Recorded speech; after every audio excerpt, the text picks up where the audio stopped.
decades and almost a quarter. Right? That's 20 plus something years. Hundreds of championship fights, pay-per-view events. This is something that, you know, I wasn't set up to have a conversation about it, but when you're having a freestyle interview, like Elliot, like doing to us, in a good way, things lead into conversations like that. But look, I'm not looking in back of me saying how long we've been doing this and doing that. It's something to remind you. But we know we got a lot of future champions to become, to give an opportunity to become champions and Hall of Famers, and also show a positive message that, you know, boxing yesterday is not the way boxing is going to be going forward today and going forward. Why? Because the Golden Boy promotion, we want to set that stage. We want to be the example. And for those who think different, they're going to be exposed. They're going to be exposed. Think about it. When you see something good, can't you recognize bad? Ooh, that's heavy, ain't it? Mm-hmm. And when you see something bad, can't you recognize something good? Do I need to say anything? Yeah. No, that's a beautiful take, Bernard. Speaking of future world champion Ryan Garcia, April 20th, if he gets the chance to get a belt around his waist, are you monitoring very close how he's behaving through social media and just overall where his mental state might be heading into April 20th? A lot of people are concerned Ryan's mental state is in the boxing. And right now, Ryan is now focused on next month, which is coming fast to be here before you know it. We in the hours of running out of March going into April. Let me tell you, Ryan will be ready. He is ready, but be ready that night. This fight is important for a lot of reasons. And Ryan can tell you better than I, but I'll tell you one thing. I know when people counting you out, if anybody poster been on the milk carton as far as face been on the milk carton for as far as his career is over and it's done, and people counted you out, counted me out. I can relate to that. And I know people are going to say he's not you, B-Hop. I know.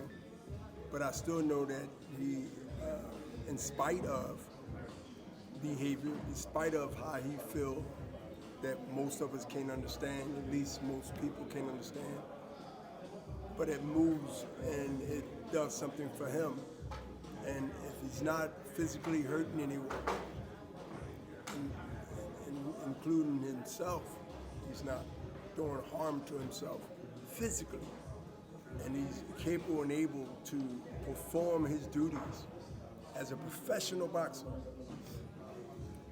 then all this would become past news when he get a victory. See, one thing about boxing than any other sport, a win changes a lot of conversations the next day. And that could be good or bad. That is like that. I didn't create this stigma in the boxing, but I know that I've seen many issues in my 30 plus years as a professional where I know that conversation switches when we expect a car accident and wind up saying positive come out of it. That's why this win for Ryan Garcia, I believe, is so important. It's so important in a lot of ways. There's a lot of, you gotta look at what's at stake. This is crucial for my belief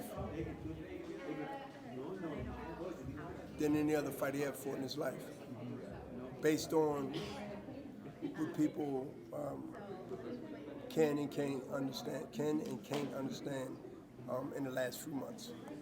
Bernard, having had the Canelo Munguia press conference the other day, we got a chance to speak to Canelo people pressed him about why he's going the Munguia route over the Benavides route, and he just pretty much said something like, you know, if you guys want me to fight Benavides, I'm gonna need something along the lines of 150 to 200 million dollars.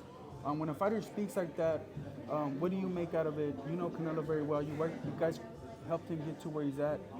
When Canelo says that, in terms of fighting Benavides, obviously not looking past Munguia, but what do you make of that as a fighter and as a promoter? I can tell you this as a person, as his business.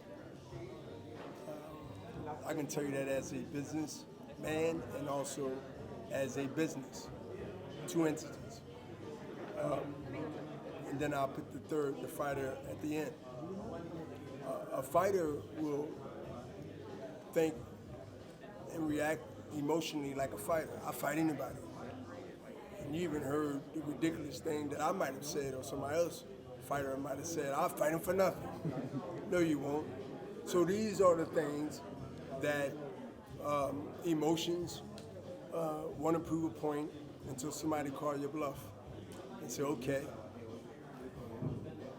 you put your purse up, I'll put my purse up. We heard that many times. The commission is not going to allow it, first of all. And then second, Canelo is battle tested from year after year after year. And the biggest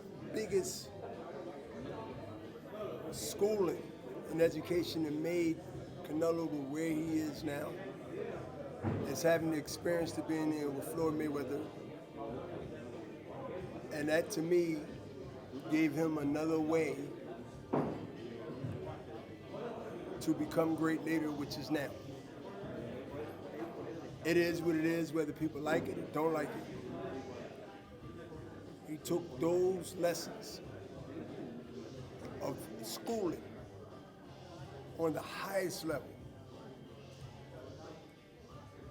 and injected into his arsenal, the foundation that he came in there with way back then. And I'm seeing it play out in real time now. It's going to take a special talent, which I believe we have. And a little help maybe from, you won't be surprised I said this because, remember I retired at 52, right? We're going to need Father Time to start knocking on the back door. Because Father Time, he don't tell you when he coming the day before. He just shows up. And it's always at the worst damn time. Canelo is in position to do what he wants. He's earned that, not given. And if he fights going forward, win, lose, or draw, he has that work that he put in to be able to make the best decisions, business decisions that he needs to make, and everybody's not going to like it. This is business. And I'm going to pause and see where you got this from if you're into rap music. Man, businessman.